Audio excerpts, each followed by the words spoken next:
If you ever find a wedding dress hanging alone in an empty house, do not touch it, because the woman who wore it last is still waiting for her husband to come home, and she does not care who she mistakes for him. In the small town of Ashford Hollow, there stood an old Victorian house at the end of Miller Street, a house that everyone avoided after sunset, a house with broken windows, peeling white paint, and a single light that flickered in the attic every night at exactly midnight, though no one had lived there for over 60 years. The story began in 1962 when a young woman named Clara Whitmore was preparing for the happiest day of her life. She was 23 years old, full of dreams and deeply in love with a soldier named Edward, who had promised to marry her the moment he returned from overseas.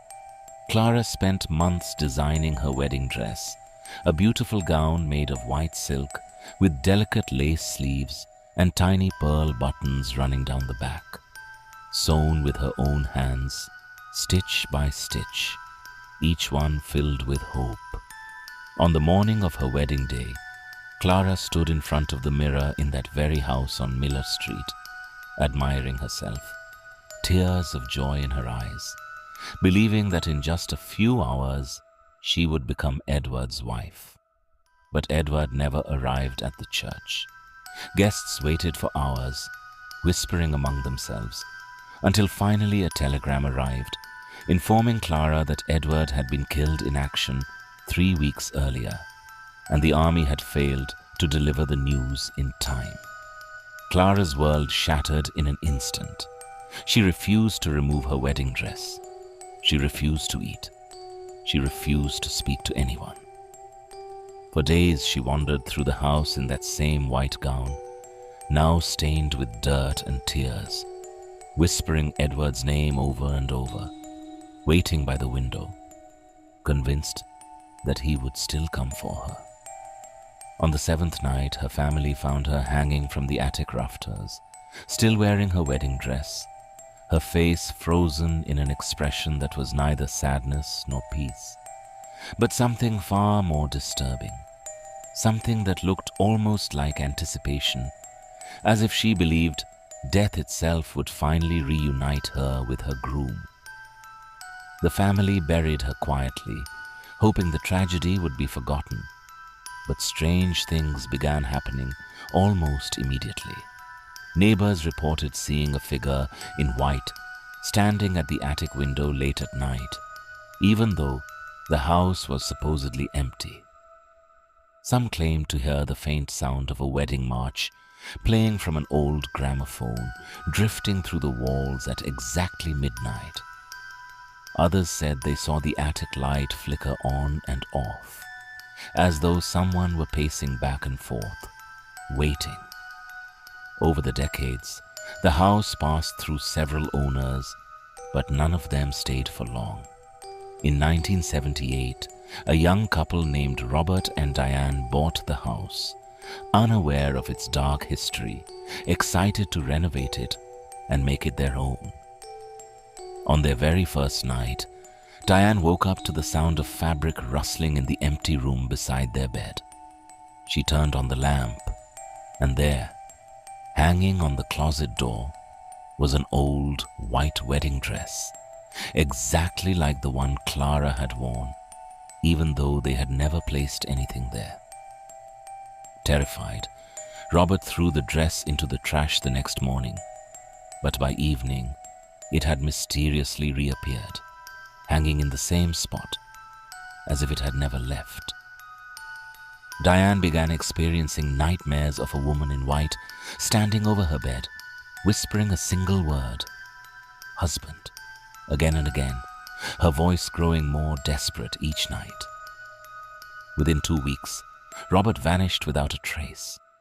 Diane searched every room, every closet, every corner of the property, but he was gone, as though he had simply dissolved into the walls of that cursed house. When the police investigated, they found only one clue, a single pearl button, identical to the ones from Clara's wedding dress, lying on the attic floor exactly where she had taken her own life decades earlier. Diane fled the house that same night and never returned, and the property was abandoned once again, left to rot, left to wait. Years passed, and the legend of the bloody wedding dress spread throughout the town, though most people dismissed it as nothing more than old folklore, a story parents told their children to keep them away from the abandoned house. That changed in 2003 when a group of 4 college students, eager to prove they were brave, decided to spend the night inside the house as part of a dare, filming everything on an old camcorder for a school project. Their names were Sarah, Michael, Jake, and Lily, and they arrived just after sunset, laughing, joking, completely unaware of what waited for them inside. As they explored the house, their flashlights flickered across dust-covered furniture, torn wallpaper, and a grand staircase leading up to the attic. Sarah, the most curious of the group, insisted on going upstairs first, convinced she would find something worth filming. When she reached the attic door, she noticed it was slightly open, though the house had supposedly been sealed shut for years. Pushing the door open, her flashlight revealed something that made her blood run cold. The wedding dress, Clara's wedding dress, hanging exactly in the center of the room, perfectly preserved, as white as the day it was made, despite decades of dust covering everything else in the house. The other 3 rushed upstairs when they heard Sarah scream, only to find her standing frozen, staring at the dress, unable to look away. Jake, trying to lighten the mood, reached out and touched the fabric, joking that it was probably just a prop left behind by previous visitors. The moment his fingers touched the silk, the temperature in the room dropped instantly, and all 4 of their flashlights flickered violently before going completely dark. In the pitch-black attic, they heard it, a woman's voice. Soft at first, then growing louder, repeating the same word over and over. Edward, Edward, Edward. Each repetition more desperate and more furious than the last. Lily grabbed for the door, but it wouldn't budge, as if something on the other side was holding it shut with tremendous force. Michael's camcorder, somehow still recording in night vision mode, captured what happened next, footage that would later horrify anyone who watched it. A pale figure emerged from the darkness, wearing a torn and blood-streaked wedding dress, her face gaunt and hollow, her eyes completely black, moving not by walking, but by gliding across the floor, closing the distance between herself and the 4 terrified students in an instant. Sarah was the first to disappear, snatched into the shadows so quickly that her scream cut off mid-breath. Jake tried to fight back, swinging his flashlight as a weapon, but the figure simply passed through it, as though it were made of smoke, before her cold, decayed hand wrapped around his throat, lifting him off the ground effortlessly. Michael dropped the camcorder in his panic, but it kept recording from the floor, capturing Lily's final desperate attempt to escape, crawling toward the door, screaming for help that would never come. The last thing the camcorder captured was the wedding dress, now stained with fresh blood, slowly turning to face the camera directly. The hollow black eyes staring straight into the lens, and a whisper that sent chills through everyone who later watched the tape. You will all be my witnesses. When the students failed to return home, search parties combed through the house for days. They found the camcorder in the attic, along with the wedding dress. But Sarah, Michael, Jake, and Lily were never found.